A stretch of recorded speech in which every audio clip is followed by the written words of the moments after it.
Usa ka pagtuo, usa ka tingog, usa ka katawhan.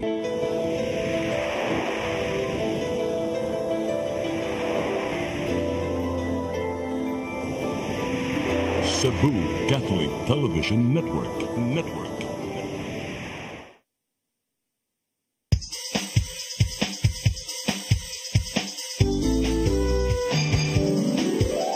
Hello Cebu, maayong buntag. Nagsunta ang kahayag nga nagsulit sa matuod, nadagan sa paghitabo. Hello Cebu, maayong buntag Pinoy.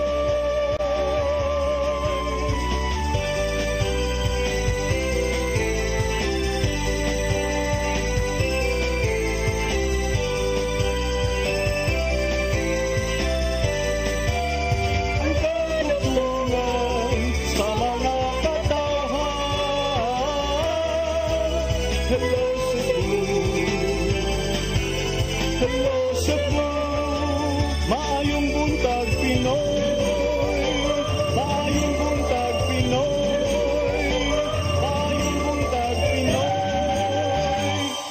Hello Cebu, maayong buntag Pinoy. Adlaw karon nga Huwebes, pitsa 13 sa buwan sa Pebrero, tuig 2025. Sa nalang kaadlaw, Valentine's Day na, andam na ba mo ugma? Nya karong adlaw uwanon ra ba atong paningkamutan ron nga mahinabi nato ang pag-asa matan. Sangan sa akong partner nga si Attorney John Destacamento, kunyang alagad sa kahanginan Malu Inocando Tabar, ubani ko hangtod sa alas 9 karong buntaga sa itong programang Hello Cebu, maayong buntag Pinoy.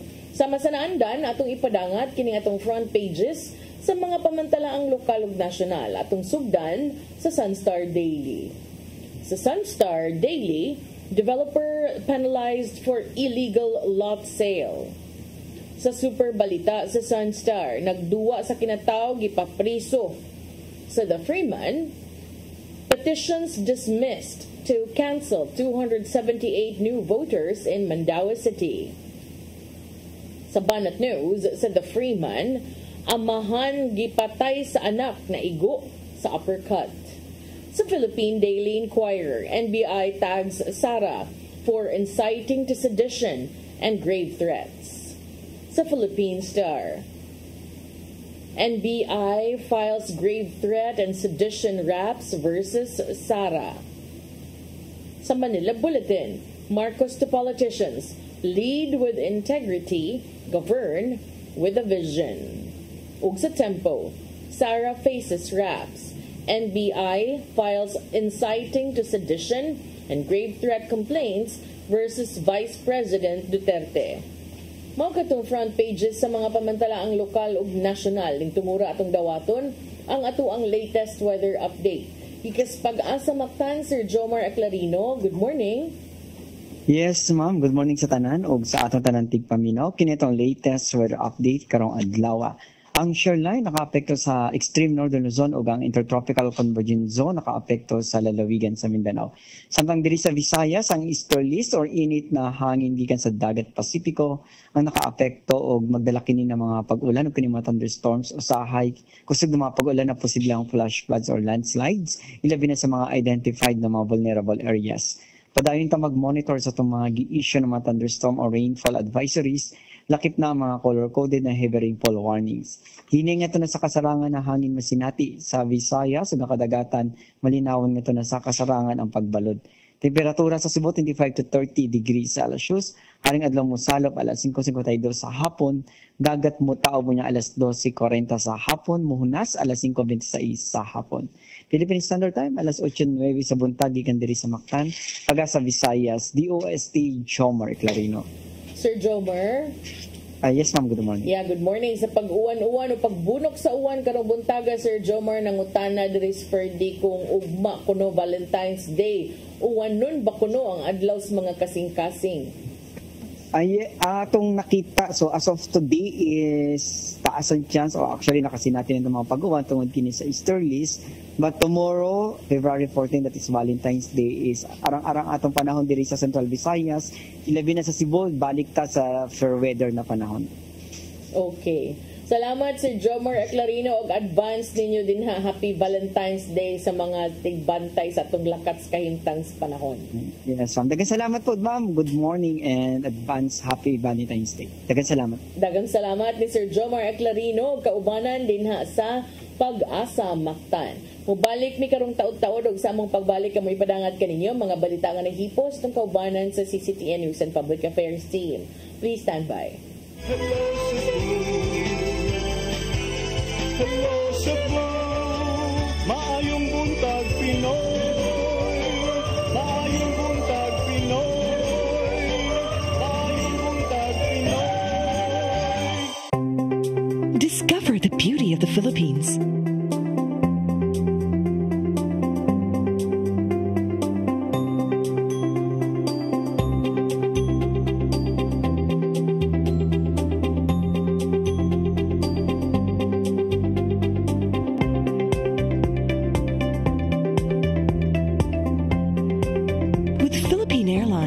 Country's flag carrier.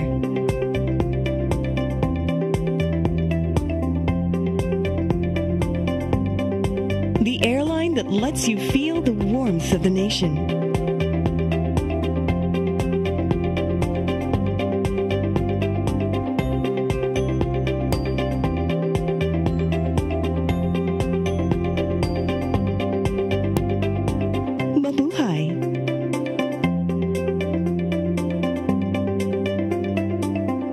Kaiba sa mga politiko, matagal nang ginagawa ni Ariel Querubin ang ipaglaban tayo. Kahit sariling buhay inaalay. Ngayon, iba ang laban. Pero tuloy ang misyon ni Ariel Querubin, ang ipaglaban tayo. Kung medalya ang sukatan at hindi pera, si Ariel Querubin ang ating bayani na karapat dapat sa Senado. Pag may Ariel Querubin sa Senado, may bayani tayo sigurado.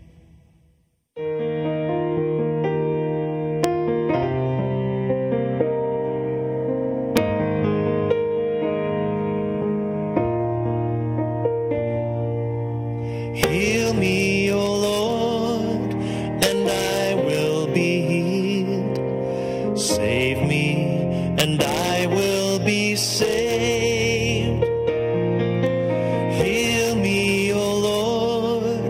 And I will be healed, for you are the one I praise.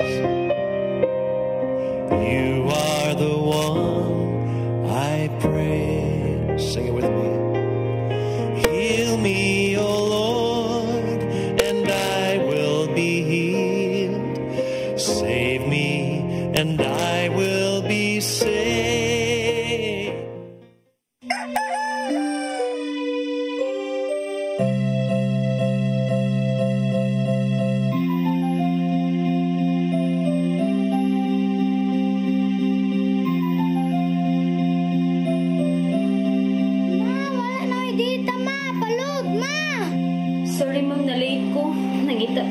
Para internet sa kong anak, ma'am.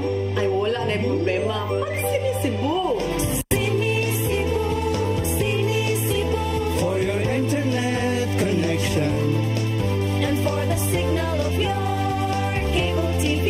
So fast and straight the transmission to your home.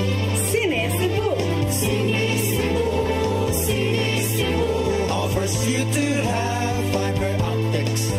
For your viewing experience, perfect and clear, so fast, so great and affordable for you to enjoy. Sinisibu. Sinisibu Television Network Incorporated offers fiber to the home broadband internet bundled with fiber to the home cable TV connection. Sinisibu Television Network Incorporated, with its operation in Metro Cebu and the whole province of Cebu soon. And affordable for you to enjoy. Sinisibu! Hello Cebu, hello Cebu, maayong buntag Pinoy, maayong buntag Pinoy, maayong buntag Pinoy. Balik sa sa Hello Cebu, may buntag Pinoy ug karon sa atong mga balita. Nagunas to mga balita karong buntaga, Mandaue City Police Office mipasalig nga magpabiling malinawon og hapsay ang seguridad sa dakbayan sa umaabot nga eleksyon sa Mayo. Kinibisan pa man sa gisaysay sa Commission on Elections kun COMELEC 7 nga adunay intense political rivalry sa dakbayan. Ang kasayuran ihatod ni Mary Rose Sagarino. Nagpabilin nga malinaw na ang seguridad sa syudad sa Mandaue matud pa sa tigpamaba sa Mandaue City Police Office. Kinisubay na sa gisaysay sa Commission on Election 7 Regional Director Attorney Francisco Pobe miaging simana nga lakip ang Mandaue sa ilang gimonitor sa lalawigan sa Sugbo tungod sa intense political rivalry. Ato is categorized na gihapon ta as green, so meaning no concern of any security. Nevertheless, ang ato ang Mandaue City Police Office we are ready for the upcoming election and for any deployment sa conduct or any schedule sa ato ang COMELEC. Gipasalig sa Mandaue City Police Office nga paday ng ilang monitoring o operasyon aron mamentenar ang kalinaw ug kahapsay. Sila nagpahigayon og mga police checkpoints kaduha sa usa ka adlaw. Nakipagtambayayong usab ang kapulisan sa mga opisyal sa gobyerno ug sa COMELEC aron matubag ang bisan unsang potensyal nga hulga sa seguridad samtang nagkaduol ang eleksyon. Samtang sa iyang bahin, gihangop ni Mayor Glenn Beresedi ang monitoring sa COMELEC bisan paalang kaniya walay intense political rivalry sa Mandaue. Matud sa mayor nga mahinungdanon ang pagpugong sa bisan unsang dili maayong mga panghitabo o pagsiguro sa malinawon nga piniliay ilabi na sa Mandaue. Apan gihimugatan ni ini nga igo lang nagiyahay og paningkamot ang matag kampo sa pagpaligon alang sa umaabot nga eleksyon. Wala yung versions. Klaro maguni. Kada mo kat pangako mga parentipot, wano nito, di ba? Pero walang tingali sa politika na ang mga pagsaway, ang nanaway po, ang mga tools naman siya, ang mga politiko man. Mary Rose Sagarino, CCTN News. Samtang COMELEC Lapu-Lapu nanawagan sa mga national candidates nga makig-coordinate sa ilahang buhatan. Kini aron magiyahan sa mga common poster areas ug malikayan ang pagbutang og mga illegal campaign materials. Ang kasayuran ni hatod ni Crystal Joy Felerca. Those candidates for nationals, I know that you have your we could say leaders in the local area. So please inform them to have a coordination with the office so that we could tell them na this is the area for your poster. Kini ang panawagan ni Attorney Anjanet Lamban, ang COMELEC officer sa COMELEC Lapu-Lapu, subay sa pagsugod kagahapong adlaw sa kampanya sa mga national candidates. Kini aron nga magiyahan sila sa mga lugar nga gikonsiderar nga common poster areas ug dili na subling mahitabo nga magbutang sila og mga campaign posters sa gibawal nga mga dapit. Ang COMELEC Lapu-Lapu niluwat og listahan sa mga common poster areas matag barangay sa Lapu-Lapu ug gidasig ang tanan kandidato sa pagpabarog og structure nga dili molapas og 24 feet nga mo'y magsilbi nilang common poster area sa matag barangay. Dugang pa ni Attorney Lamban nga ang pagpanangtang sa mga illegal campaign materials kagahapong adlaw usa na kini ka warning sign sa mga national candidates. Hipuson usa nila ang mga nalangkat nga mga illegal campaign materials apan kung ugaling magpadayon sila sa pagpamutang sa mga lugar gawa sa common poster areas, posibleng mo resulta pa kini sa disqualification.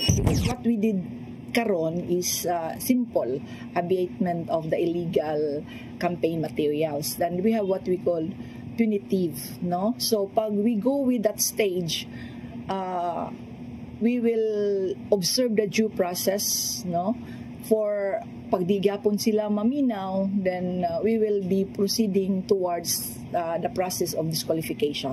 Dugang pa ni Attorney Lamban nga lakip nga ma-criminally liable ang mga namutang og illegal campaign posters. Giawhag usab niya ang mga kandidato nga kung himuon nilang environmental friendly ang ilang mga campaign materials tungod kay sagad sa ilang nakuha kagahapong adlaw mga tarpaulins. Crystal Joy Felerca, CCTN News.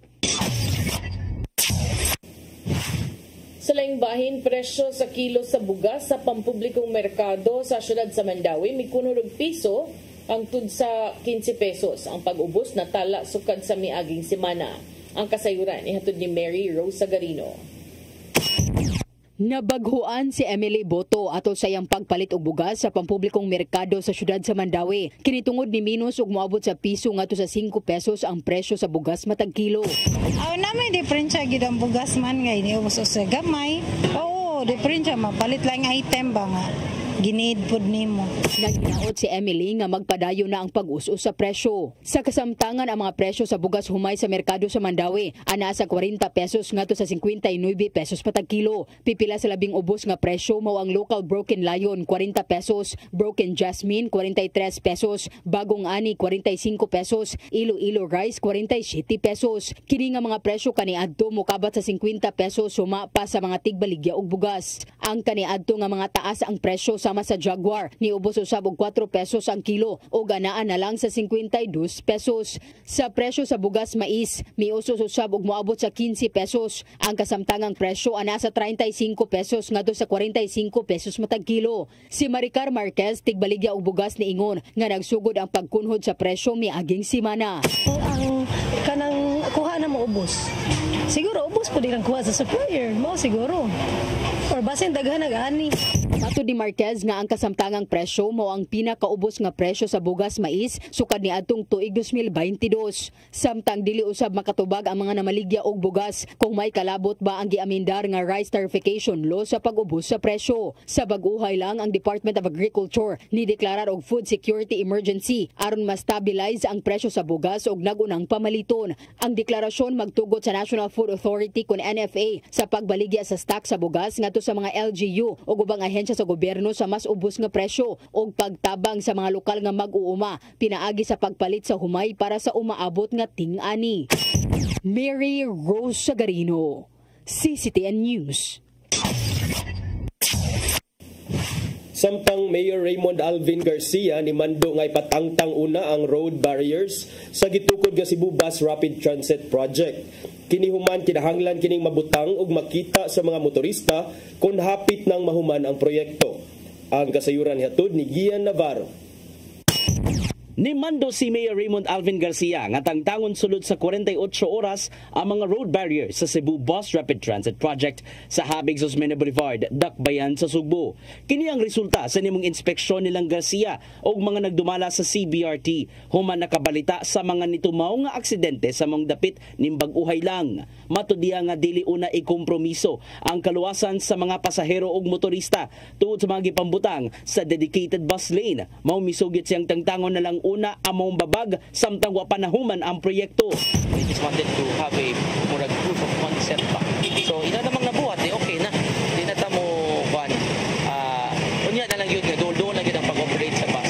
And this will really be used as a dedicated lane for the buses. Ipasabot hinuon ni Garcia nga gituyo ang road barrier aron himong dedicated lane gyud sa mga bus nga gamiton sa BRT. Wala pa ko'y package 2, napay package 3, napay package 4. So I don't know when they will already start to utilize package 1. That's when they will already install it. Rason usab di CBRT Project Manager Engineer Norvin Imbong nga dali ra hinuon ang maong pagtaod sa road barrier itandi sa naandan nga sementong porma. Karong hapit na mao man ang package 1, hatagan una nila og pagtagad ang ubang bahin sa mong mega infrastructure project una pa ibalik. Prinsipyo good sa bus rapid transit, doon na siya segregated lane, kananduhan northbound o southbound. The moment na butangan na siya o kanang segregation, mula na ilaing vehicle nga makasudya, bus na lang yun. Muna nga, paspas na kayo, makaibaw na ka kung kanang sa kaoras sa mabot dito, tungod kay wa na may kuan. Ikaw naman lang sa tunga, ang bus naman lang. Gawa sa katukuran sa mga istruktura, gitrabaho karon sa mga proponents sa CBRT project ang mga bus gagamiton nga mauray makaagi sa dedicated lane. Sa ding gipangutana kung kanus ang magamit dinhi sa Sugbo, kini na lang ang gitubag ni Imbo. This year, dili kay ko ka, di ko pa. Posible siguro by the end of the year, pero di kay ko ka sa dagan sa Ian Navarro, CCTN News. Sa atong katapusang balita, tulo ka mga lalaki nga gun runner sa probinsya sa Sugbo na dakpan sa entrapment operations sa Criminal Investigation and Detection Group Cebu Provincial Field Unit. Tulo ka armas nakuha sa mga operatiba sa CIDG. Ang kasayuran ihatod ni Arnold Bustamante. Tulo ka mga lalaki nga mga gun runner ang naraktan kini sa gilusog nga bypass operation sa Criminal Investigation and Detection Group Cebu Provincial Field Unit alas 10:11 sa gabi inatong Lunes dito sa sitio Tagaytay, Barangay Vito sa lungsod sa Marili.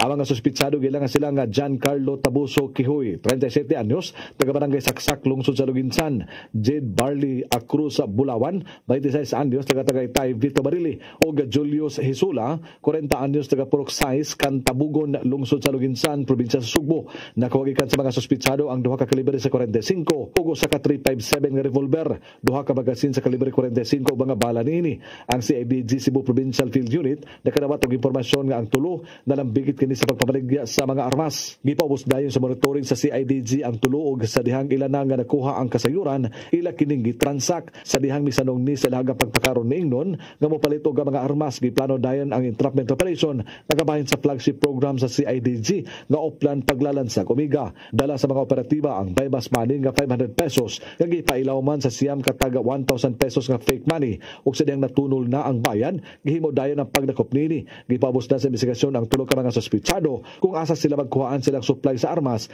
nga ilang ibaligyan atong gusto nga mopalit niini. Usa sa mga opisyal sa CIDG nga dili lang magpaila bibutyag, ilang gisubay kung kinsa pa ang gipangbaligyan sa mga suspitsado. Gihingusgan sa kapulisan ang pagsakmit sa mga loose firearms sa Central Visayas subay sa nagsigabot nga national ug local midterm election sa Mayo 2025.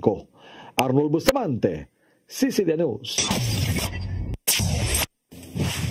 Mga itong mga balita nga nahihipos itong kaubanan sa CCTN News and Public Affairs Team. Ito nakita kagahapon sa mga balita sa Sairi 47. O niya, maghisgot ka, attorney, or mabalik lang ta karong taod-taod? Balik lang ta karong taod-taod aron magapanukad ta partner. Sige, kaya manukad pa kuno sa attorney.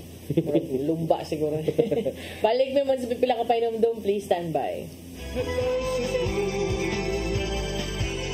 Hello Cebu, maayong buntag Pinoy, maayong buntag Pinoy, maayong buntag Pinoy. Discover the beauty of the Philippines.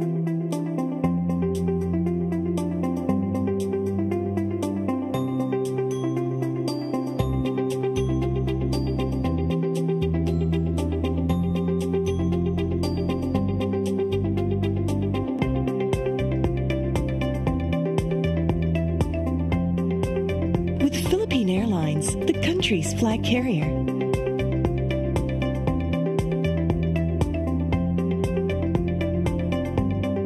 The airline that lets you feel the warmth of the nation.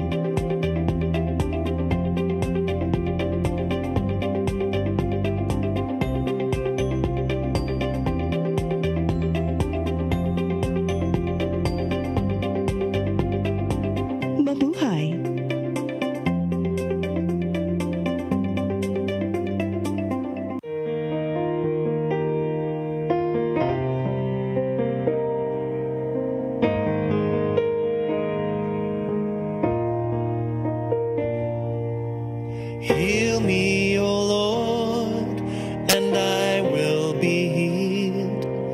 Save me, and I will be saved. Heal me, O Lord, and I will be healed. For you are the one I praise. You are the one I praise. Sing it with me. Heal me, O Lord, and I will be healed. Save me, and I will be saved.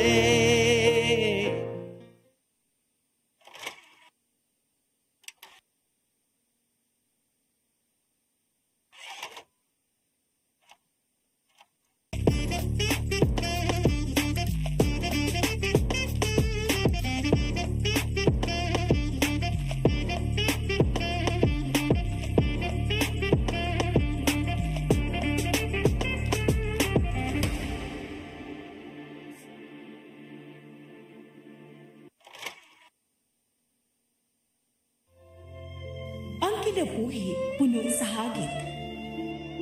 Sugpil na ka, Dri, ha? Ay, pag-inarte! Pagdita ka! Puno sa pangutana. Bata pa gani ka kayo? Nagpuyap-puyap na ka? Kinsa man ang mga sakitin nato din ay karoon na kinsa! Kung sibuti mo'y pasabot, Daddy. Puno sa luha. Nagpili pa. Ako nga imong anak o kana imong mga babae. Kasuko. Yung ano pa? Ano itang ka ni Papa? Apan bisan mangit-ngit pa ang imong kalibutan, aduna pa'y nagpahiping kahayag. Aduna ka pa'y kasumbungan. Mga lama, hanap na. Dear Tatay, Tunog na unlod na. Nganong handungan. Wailain pagi aron masabtan nato ang Biblia. Kinahanglan nga doon na tayo relasyon kang Jesus. Hangtod sa layan natong panaguban, daghang salamat. Shalom. Tunog na unlod na. Hello Cebu, hello Cebu, maayong buntag Pinoy, maayong buntag Pinoy, maayong buntag Pinoy. Balik sa Hello Cebu, maing buntag Pinoy niya sa atong pagisgot-hisgot karong buntaga mga higala arita sa gitawag nila nga when it rains it pours kay taliwala sa impeachment case or complaint nga giatubang karon ni Vice President Sara Duterte, aduna na say bag-o nga mga series of complaints or charges nagisagpa kaniya sa NBI, partner. Sagpa jud.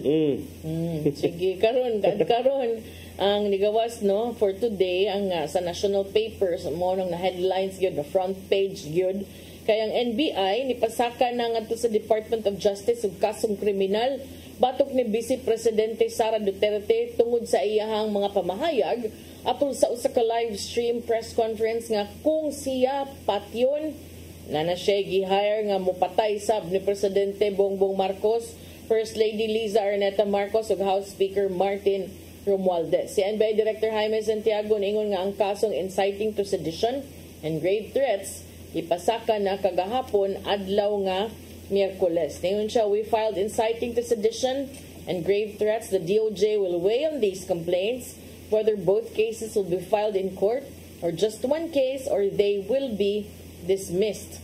Mo yang gingon wa siya gihatag laing dugang detalye kabahin sa mga ebidensya nga may resulta sa ilang paghimo nining maong rekomendasyon apan iyang giklaro nga wa sila kaila sa gunman nga gipasabot ni Duterte nga nisugot nga mopatay sa tulo kung siya mapatay usab.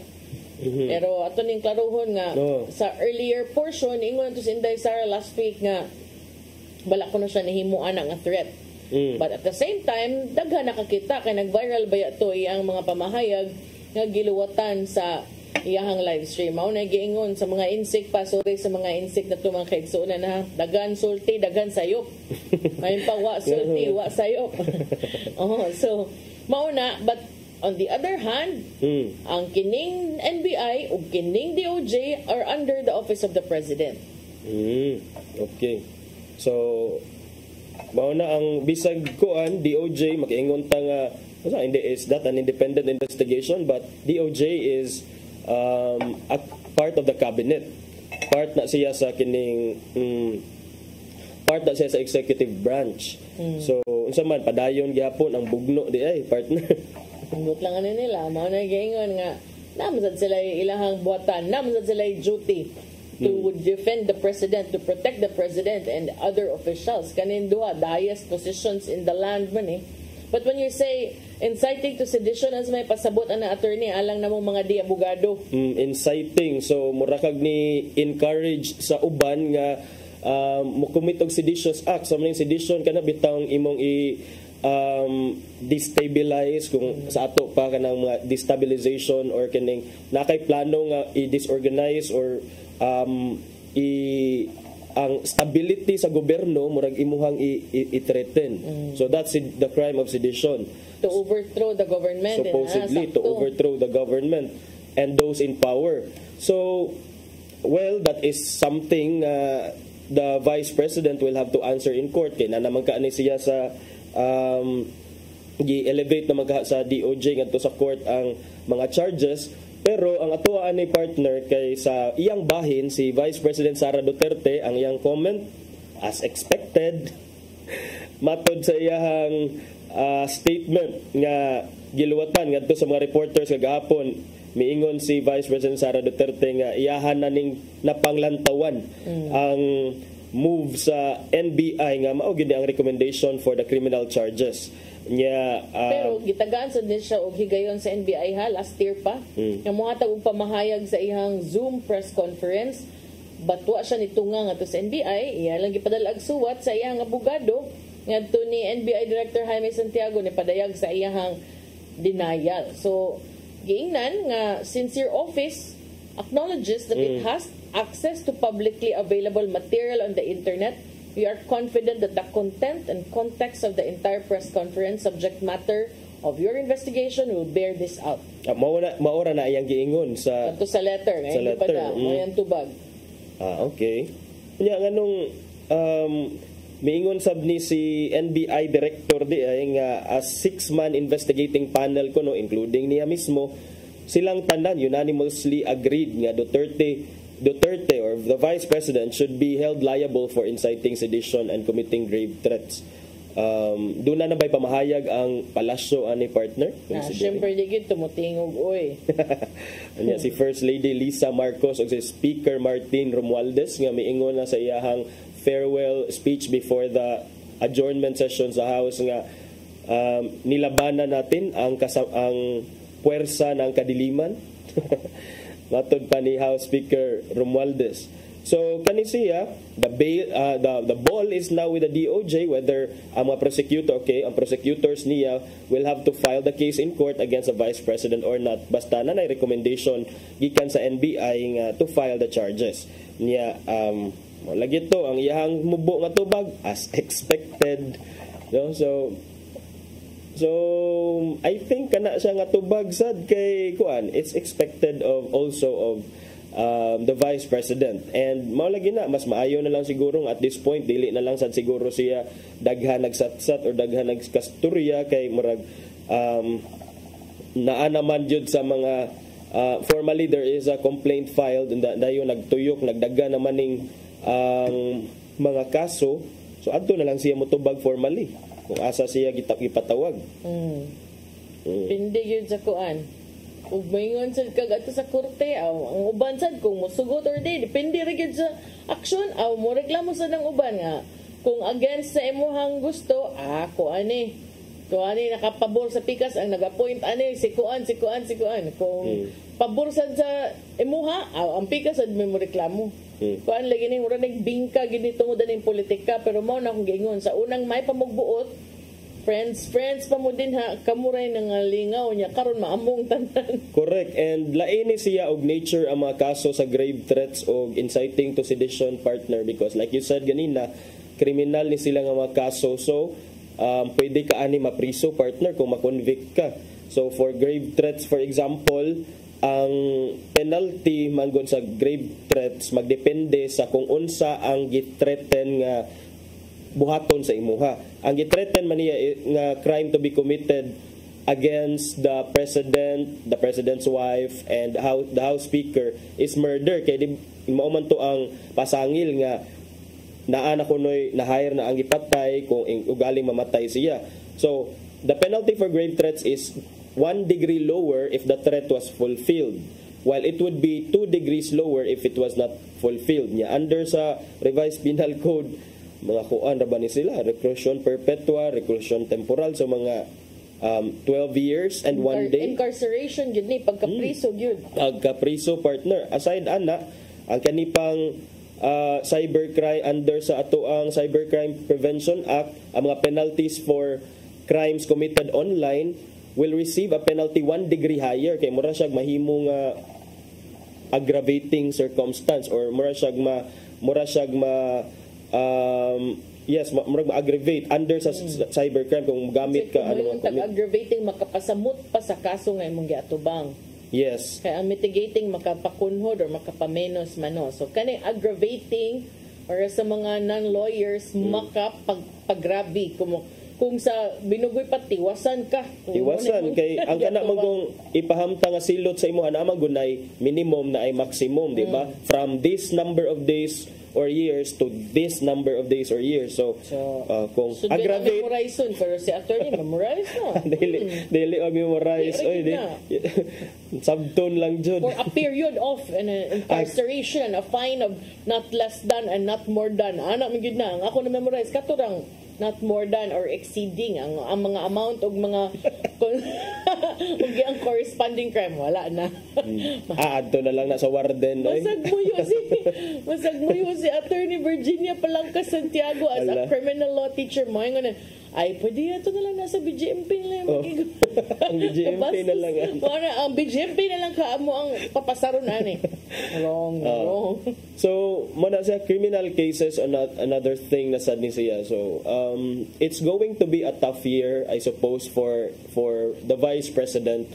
But also, like we have said before, partner, if she comes out of all of these unscathed, and kining if iya jong ma-prove in the end nga wala gyud ay siya sayop, then it would also be a redemption para sa iya jud. Okay, and for those who have been supporting her, hopefully a lesson po attorney nga di ta magpadastong emosyon kay it leads to kanang kahasol. Yes. Eh, di ba? Tungod sa televised or sa live nga kini sa usahay laging live anong sa carried away ka ipangutana ninyo mo na ako ang lesson ba yan no nga the difference ba between kanang influencers o kanang mga journalist kay kung journalist ka or kanang naanad ka na nakay training on broadcasting maanad na ka to be mindful of what you say and what you do.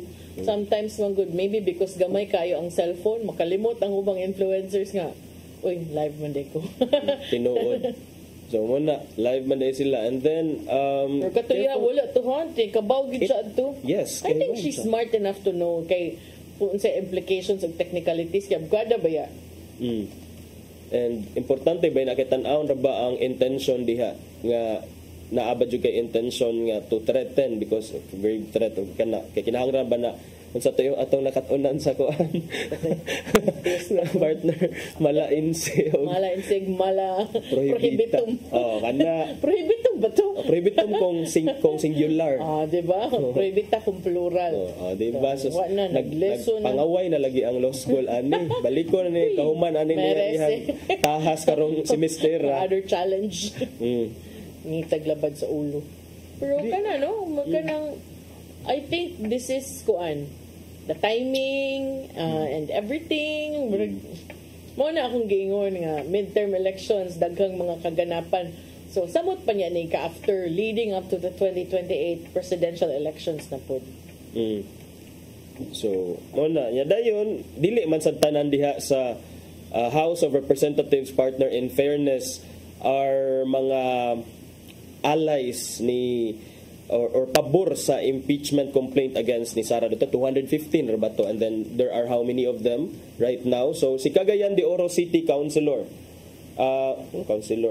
Girly Balaba came to the defense of Vice President Duterte mingon siya nga the impeachment proceedings are part of political maneuverings within the Congress.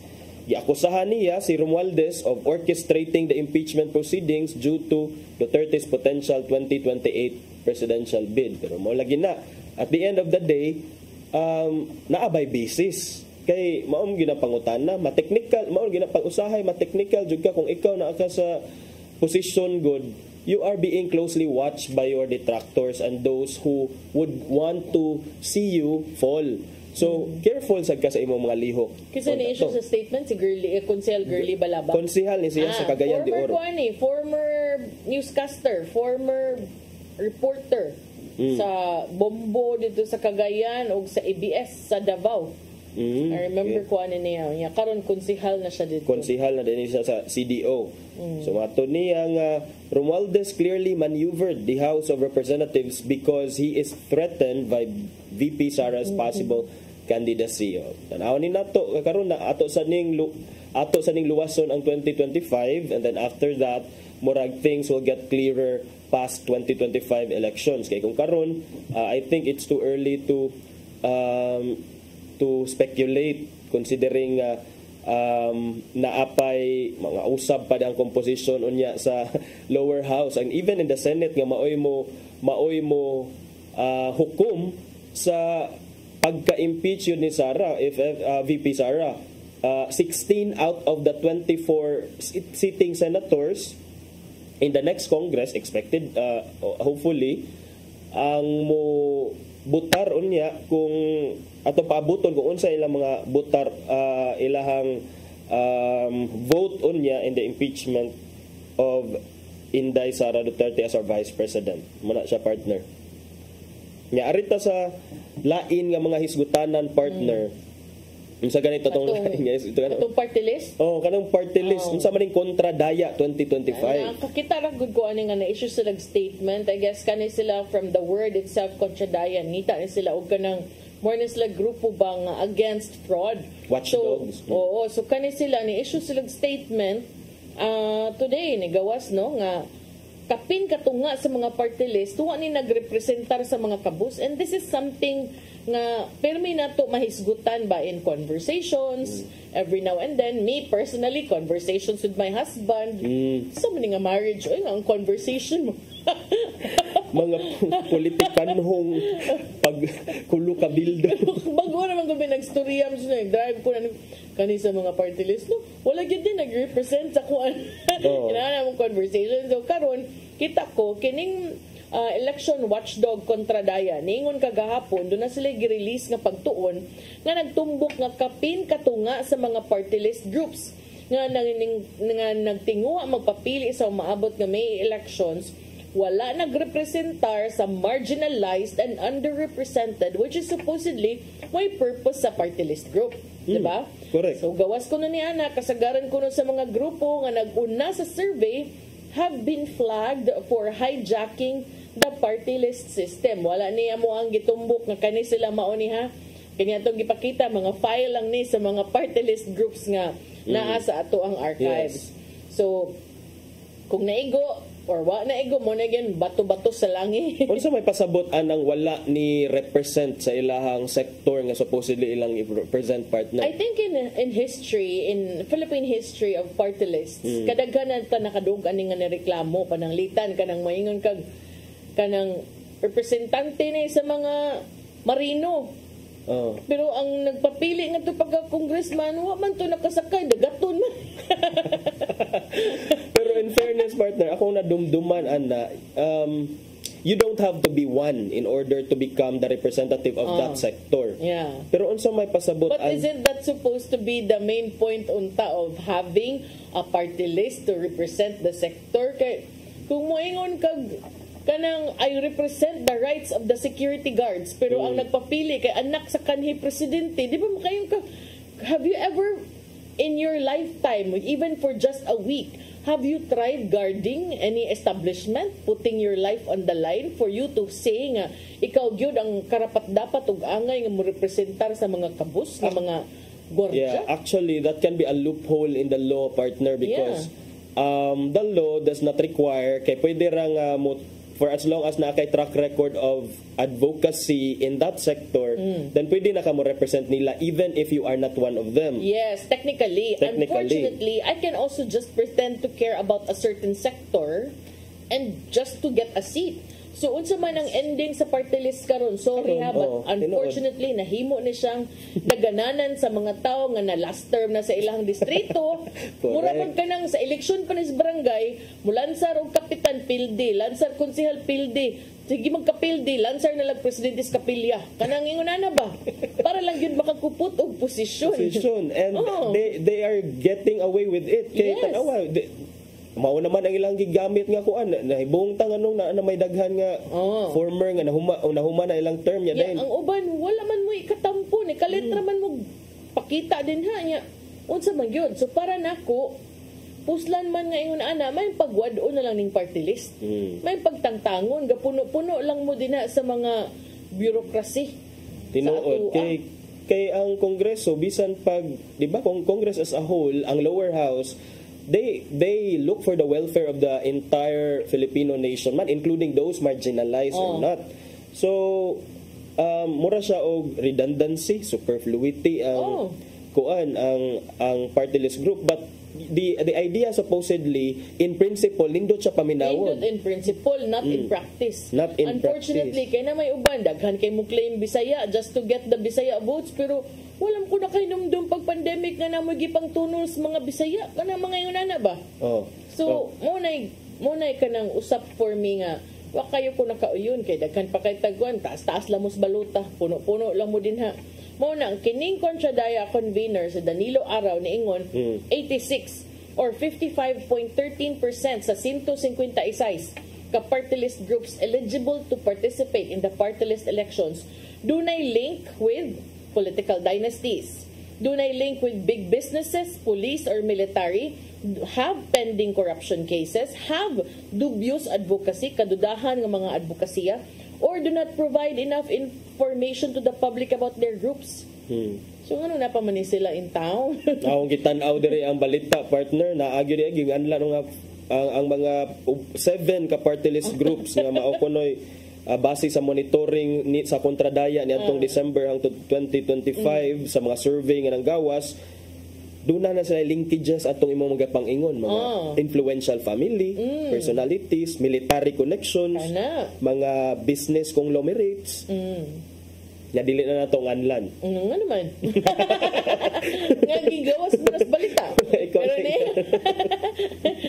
niingon sila nga kaning sa kuan man nag-press con man sila with the Center for People Empowerment and Governance ug Vote Report PH sa University of the Philippines sa Quezon City. Ug niingon sila nga percentage of the party list groups flagged by kontradaya is lower compared to the 70% in the 2022 elections.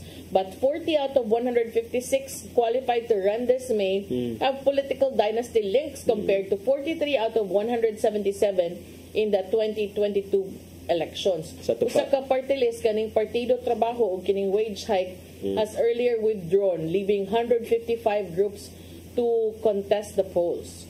At least 7 katoy mo giingon dunay leading in December and the surveys of SWS have links with political clans, big businesses, police or military. Ang uban at least 2 party list groups have husbands, wives, in-laws, siblings, apil sa mga anak from political clans as nominees. Many nominees are also relatives of former and incumbent government officials or big businessmen. Apil gud ang former and incumbent para mapadayon gud ko na ba?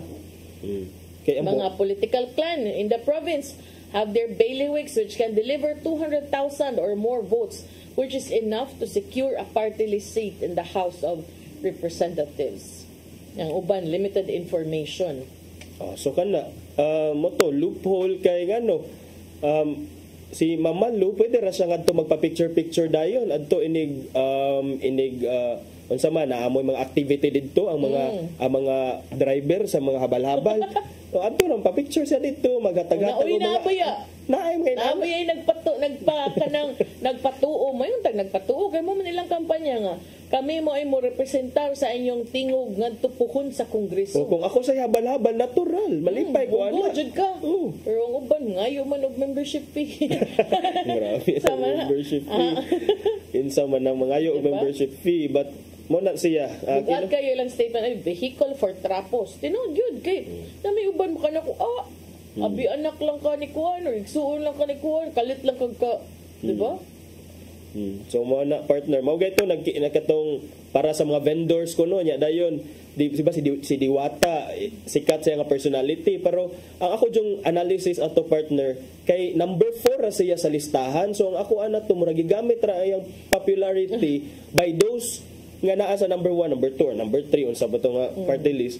It could be kay kung tinuod nga siya nga legitimate ang kausa ato nga group, kanang dili man siya yung number 1 nga siya man untay murag karon sa social media siya may pinakasikat sa tanang mga vendor siguro on social media.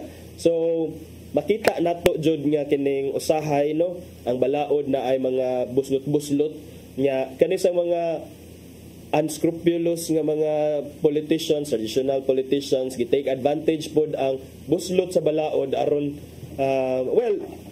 we're not saying nga kana silang tanan partner kay mga kuana, it's not a wholesale sweeping generalization nga kana silang tanan because for sure partner, 56% ragani ang giingon sa kontradaya, 56% only ang wala jud kuno represent sa marginalized.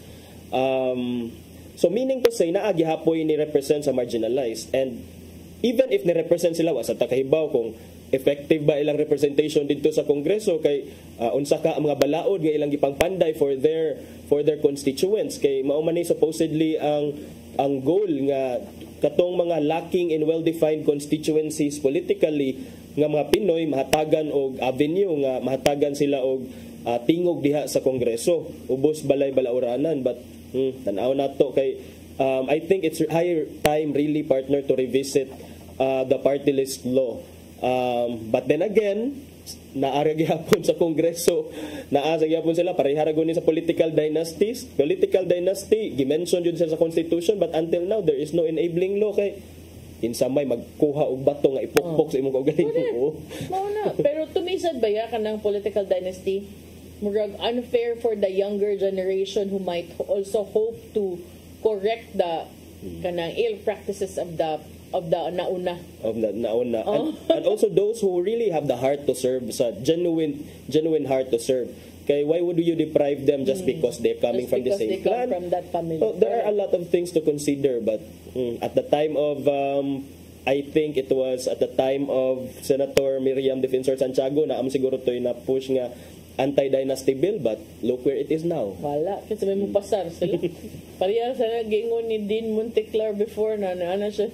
Nagtana ko ba? Sir, sa maning kuhaan ka ng sivilo nga permi mandihado ang mga babae ani kung ari sa konstitusyon itipon sa mga weak mga kuhaan kung ari sa kanang concubinage o katong unsa tong usa adultery. Luoy kay pirmi lang babae, dihado kayo. Siya, ikaw ba? Kibagid ka nga puros na lalaki, mga congressman, may pa mag-congressman ka niya. Pangkurihiin na tanan. Ano kumurag, dako-dako sa nagtrabaho ng utana raman ko, prof niya. Di ba? Maunay, kuan, grabe magkakaayo si Ma'am Malo makapangutana o kami mauwaw jud may okay di nyo mauwaw mahadlok mangutana gid si Prof Alex Monteclar si approachable siya, very approachable, very nice unya kanang I was actually eager to learn kay kaluoy ba namong mga babae itipon man may sa mga sa constitution lagi itipon ang taon may sa mga way kanang tarong panimo Katakibaw din basig sa umaabot nga election unya mulansar niya ang partner. Let's go House of Representatives. Pagkapae na tayo oras oy. Storya tag tinuod ni. Advance happy Valentine's Day attorney. Wali ka ni greet name sa imong kapikas. Ikaw ba? Katong pag-birthday lagi. Nakalimot. Narong lagi ka ani. Nakalimot ko partner. Sorry kayo. Wan gani magtatak pa magay 224 diri. Ikaw limot-limutan lang na nimo. But sige karon. I-advance na belated happy birthday ug advance Valentine's Day. Buong tanan. Ato sa ipadangat ang hiandam ni Tatay Dodong ani pulong og kinabuhi.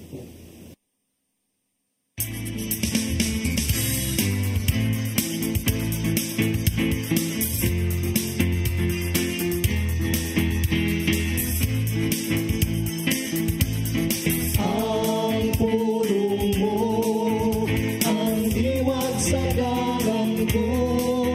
Kay ang bayad sa pagpakasala mo ang kamatayon ug ang gasa sa Dios mo ang kinabuhi way katapusan nga na kang Kristo Jesus atong Ginoo.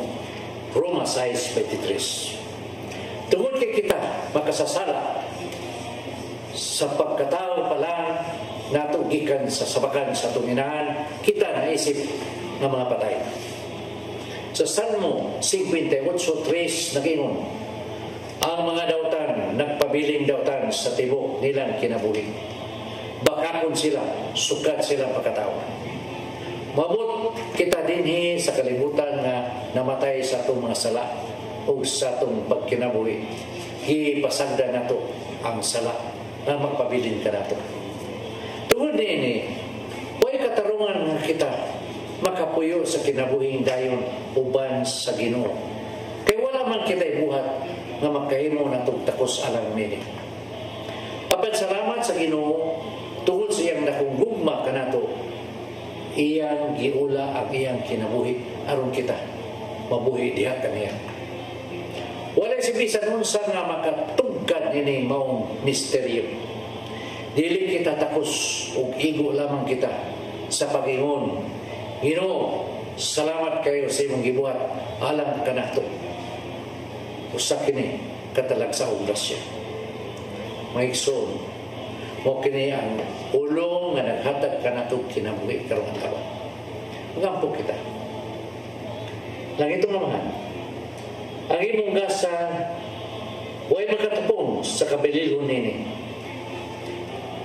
Ginoong Hesus, imong gihatag imong kinabuhi aron ako mabuhi. Daghang salamat sa imong gibuhat alang sa among kaluwasan. Amen. At samahan sa anak ng Espiritu Santo.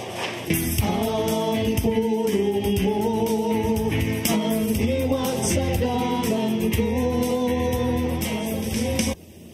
Pulong o kinabuhi ni Tatay Dodong Limchua mo nagtapos sa tong tulumanon. Daghang salamat sa Philippine Airlines. Salamat sab kang Archbishop Jose Palma, Nanay Diana Limchua ug Tatay Dodong Limchua.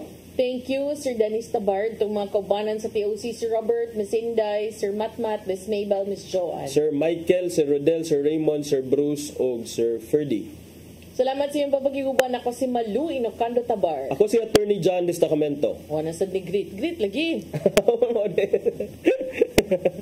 Hugma na lang ma'am akong karong gabi karong gabi atngan. May pag-ganner. Sige. Salamat sa iyong papagiguban ug magkita nagbalik ugma sa atong programang Hello Cebu.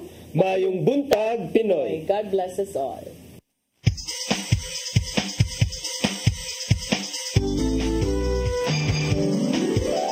Hello Cebu, maayong buntag, nagsunta ang kahayag. Usa ka pagtuo, usa ka tingog, usa ka katawhan.